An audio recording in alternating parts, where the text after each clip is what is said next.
Ia berlari sekuat tenaga sejak meninggalkan mansion, mengikuti arah jatuh Putri Fiona. Beberapa penjahat sempat menghadangnya ketika ia berbelok menuju pantai. Namun tanpa basa-basi, ia menembakkan hujan piercing fire yang langsung merobohkan mereka. Tubuh-tubuh bergelimpangan di pasir tidak menarik perhatiannya sedikit pun. Hanya satu hal yang memenuhi pandangannya. Seorang pria tengah memeluk putri yang ia cintai sekaligus hormati. Akal sehat yang tersisa di benaknya lenyap begitu saja. Jika ia sedikit lebih jernih, mungkin ia akan menyadari bahwa pakaian orang-orang itu berbeda dari musuh berjubah hitam. Ia mungkin akan memahami bahwa mayat di sekeliling mereka adalah tubuh para pemberontak, bukan warga biasa. Namun kesalahpahaman itu telah menutup seluruh logikanya. Dengan langkah berat penuh amarah, Oscar mendekat sambil mengulang kata-kata yang sama. Ia memerintahkan mereka melepaskan Fiona, lalu melepaskan lagi piercing fire dari telapak tangannya. Aura magis yang melingkupinya begitu abnormal hingga bahkan Eto, sang pendeta muda, merasa ngeri akan tekanannya. Merasa tak ada jalan lain, Eto segera menggunakan jurus darurat Sanctuary, lingkaran perlindungan instan tanpa mantra. Perisai itu berhasil menangkis 3 proyektil piercing fire yang nyaris menembus dahi mereka. Namun tubuh Eto tidak sanggup menanggung dampak baliknya. Darah muncrat dari mulutnya, lututnya roboh ke pasir.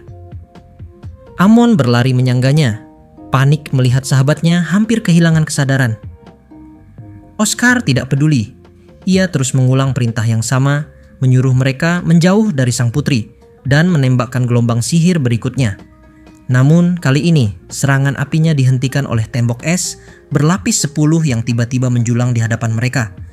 Rio akhirnya muncul.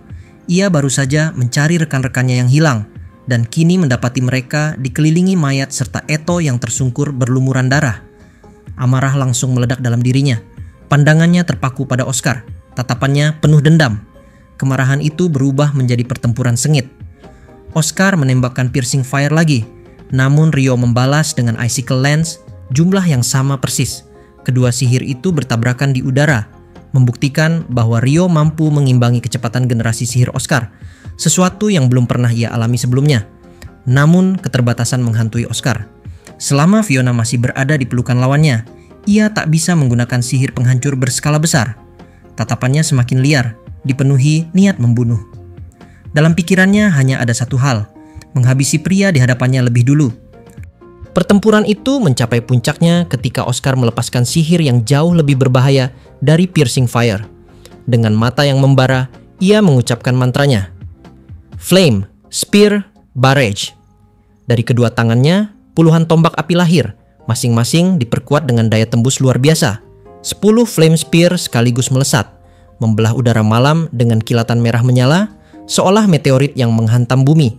Suara ledakan kecil mengiringinya, membuat pasir pantai bergetar setiap kali energi dilepaskan. Namun, Rio sudah bersiap. Kedua tangannya bergerak perlahan, dan hawa dingin menyelimuti area di sekitarnya. Dari tanah basah, lapisan demi lapisan dinding es menjulang, membentuk pertahanan berlapis, laminated 10-layer ice wall. Dinding itu bertumpuk, saling menutupi, membentang memanjang hingga ke arah Oscar, seakan membangun sebuah benteng es yang kokoh. Teknik ini bukan sekadar pertahanan biasa. Rio pernah menggunakannya melawan Hellfire Leonor sang Akuma, dan kini ia tahu Flame Spear Oscar bukanlah serangan yang bisa diremehkan.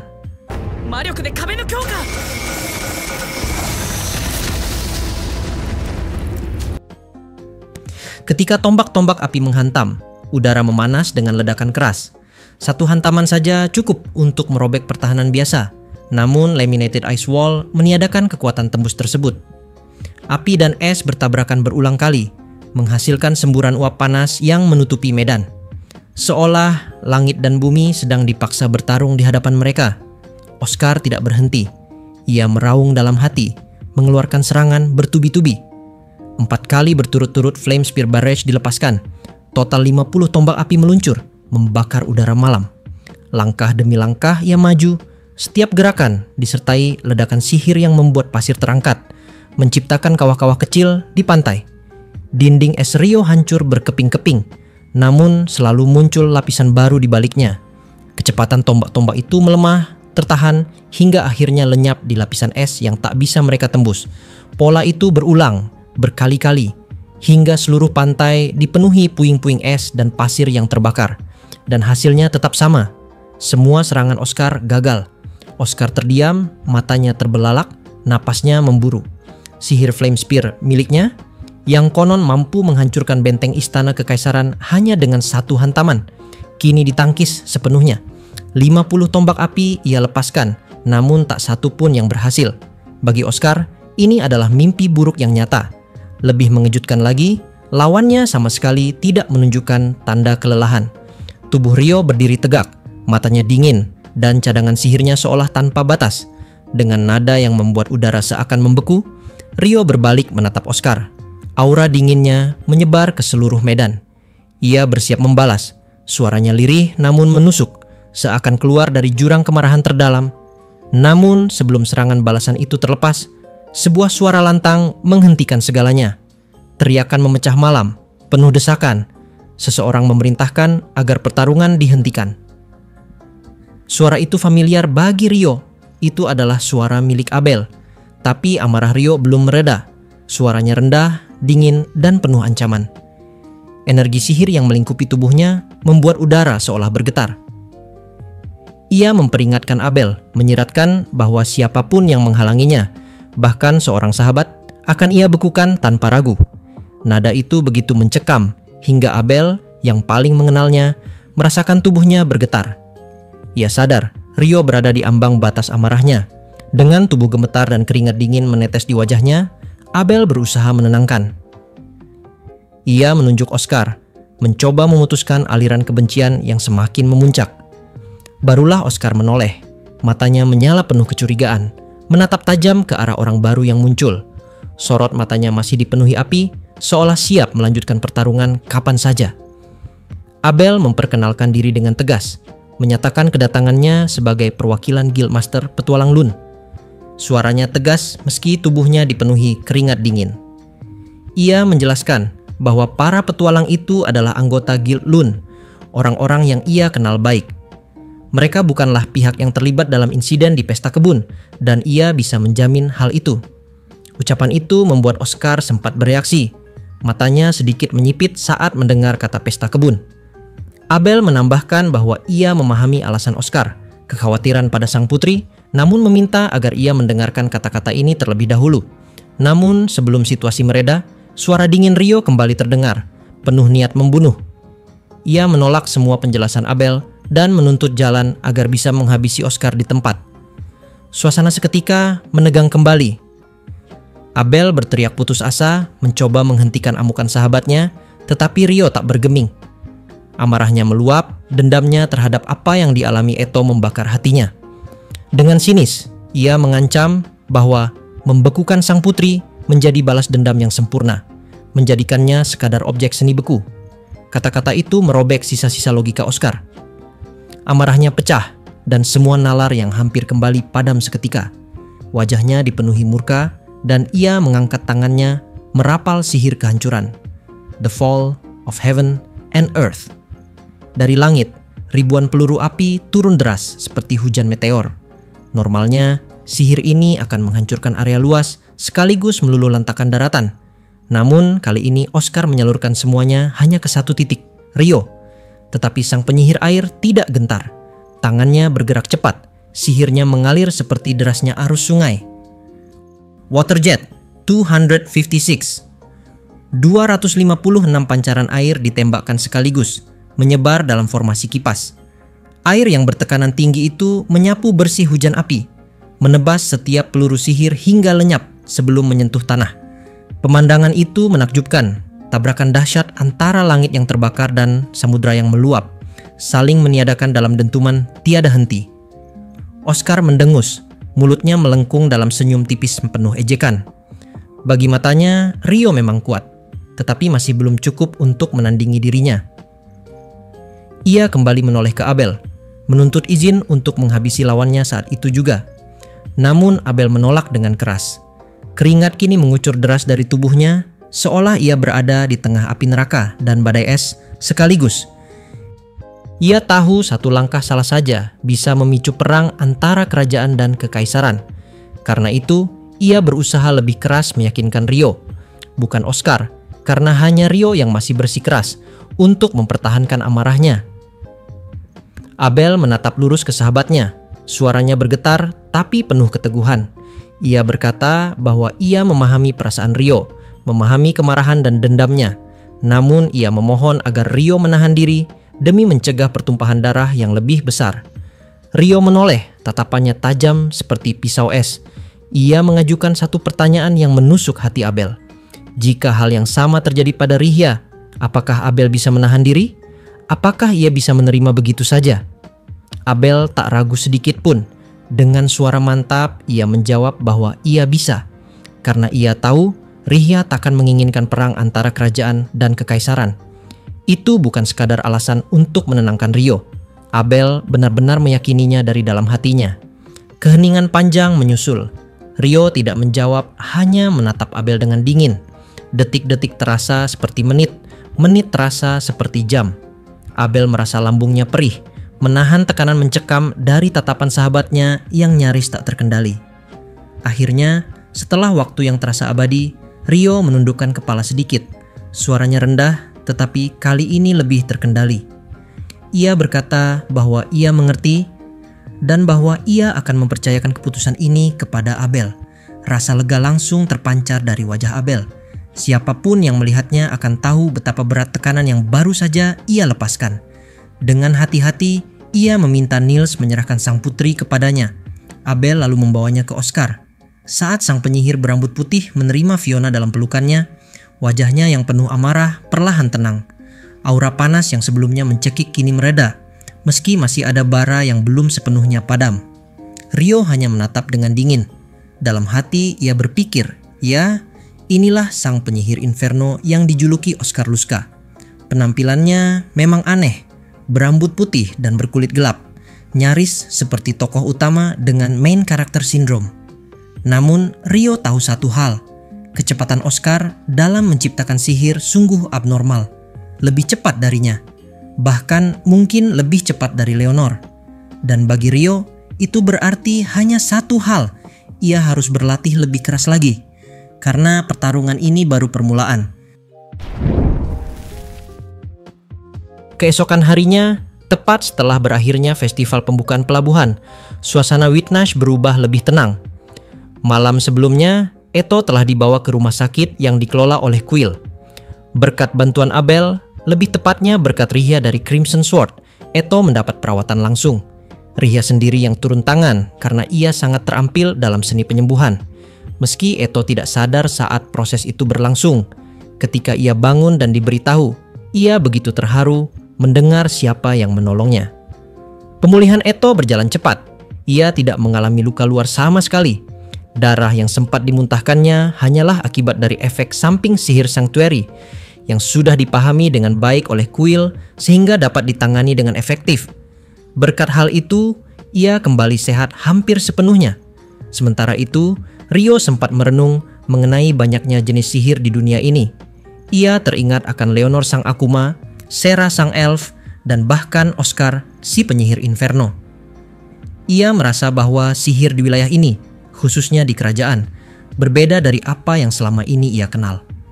Keinginannya untuk meneliti perbedaan sihir itu semakin besar, meski untuk saat ini hanya bisa ia simpan dalam hati. Kota Whitnash sendiri menunjukkan wajah yang berbeda pasca festival. Seperti biasanya, sebuah perayaan besar selalu meninggalkan kekosongan ketika usai. Namun, beberapa pedagang masih bertahan di jalan utama. Ada pedagang yang memang selalu menetap setelah festival, merasa betah di kota ini.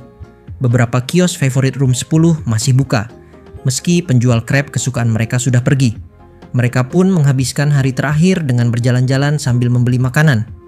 Niels, Rio, dan Amon menikmati banyak hidangan, sedangkan Eto, karena baru pulih, diminta untuk tidak berlebihan.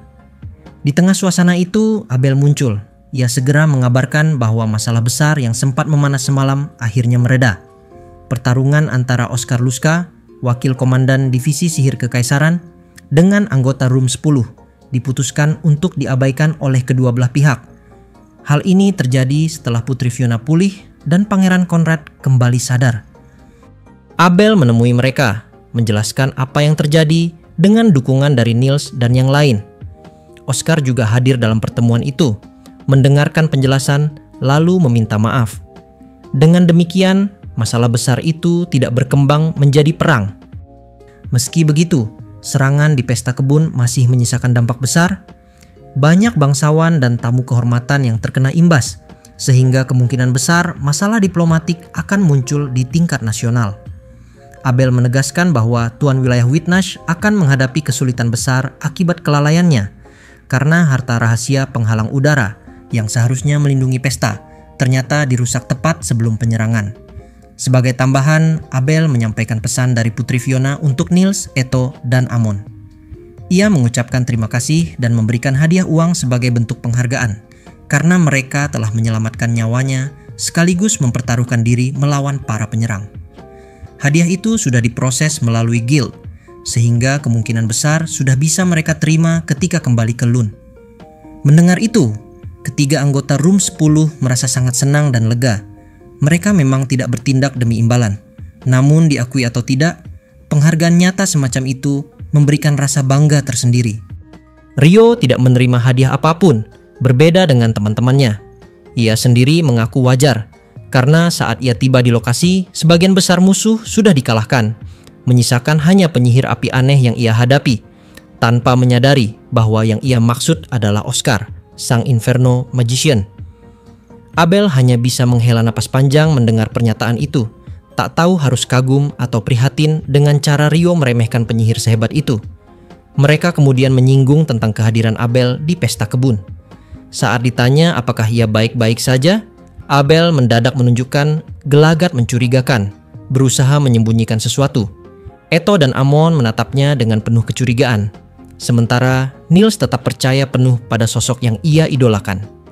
Dengan nada tenang, Rio mendesak Abel untuk jujur. Akhirnya Abel mengaku bahwa di tengah pesta, ia ditarik oleh Guildmaster Kota Whitnash untuk melakukan pembicaraan pribadi di salah satu ruangan tambahan. Karena ruangan itu dilindungi alat peredam suara, Abel tidak menyadari apa yang terjadi di luar sampai keadaan sudah genting. Ternyata, pembicaraan itu berkaitan dengan rencana Guildmaster Whitnash yang ingin mengadakan seminar pemula bagi para petualang, mirip dengan yang sudah dijalankan di Lune. Meski sebagian besar materi dan tenaga pengajar sudah dibahas bersama Hugh, Guildmaster Lune, namun pembicaraan itu tetap berlarut-larut, membuat Abel terikat cukup lama. Dari pengalamannya itu, terlihat jelas bahwa mereka yang berada di posisi tinggi harus menanggung banyak beban. Jika seorang wakil saja sudah kerepotan seperti itu, maka tekanan yang dihadapi Hugh McGlass sebagai Guildmaster resmi tentu lebih berat lagi. Setelahnya, Abel menitipkan surat kepada ruangan 10 agar diberikan langsung kepada Hugh di Lune. Surat itu berisi seluruh hasil diskusinya dengan Guildmaster Whitnash. Ia beralasan masih ada pekerjaan yang harus ia selesaikan, meski Rio sadar bahwa Abel sebenarnya hanya ingin menghindari komentar menyebalkan dari Hugh. Namun cepat atau lambat, ia tetap harus menghadapinya ketika kembali ke Lune. Rio hanya bisa menggeleng-gelengkan kepala, merenungkan sifat manusia yang selalu berusaha menunda masalah alih-alih menyelesaikannya segera. Mulai dari sini, misi pertama dari Rio sebenarnya sudah selesai dengan sukses. Walaupun ada serangan mendadak dari kelompok organisasi pemberontak yang masih dirahasiakan namanya. Tapi pada akhirnya, semua masalah bisa diselesaikan berkat keputusan cepat dari para anggota Room 10.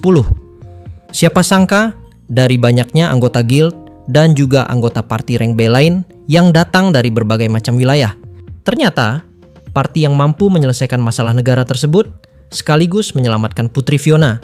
Mereka adalah parti dengan rank yang paling rendah dan juga level yang paling rendah juga, yaitu Hunter dengan level E dan F. Nah, dengan selesainya urusan mereka dan juga dengan ditutupnya acara festival 5 tahunan ini, maka misi kedua dari Rio adalah untuk dapat mengantarkan pulang para pedagang dari kota pelabuhan Whitnash tepat menuju ke dalam kota Lune lagi.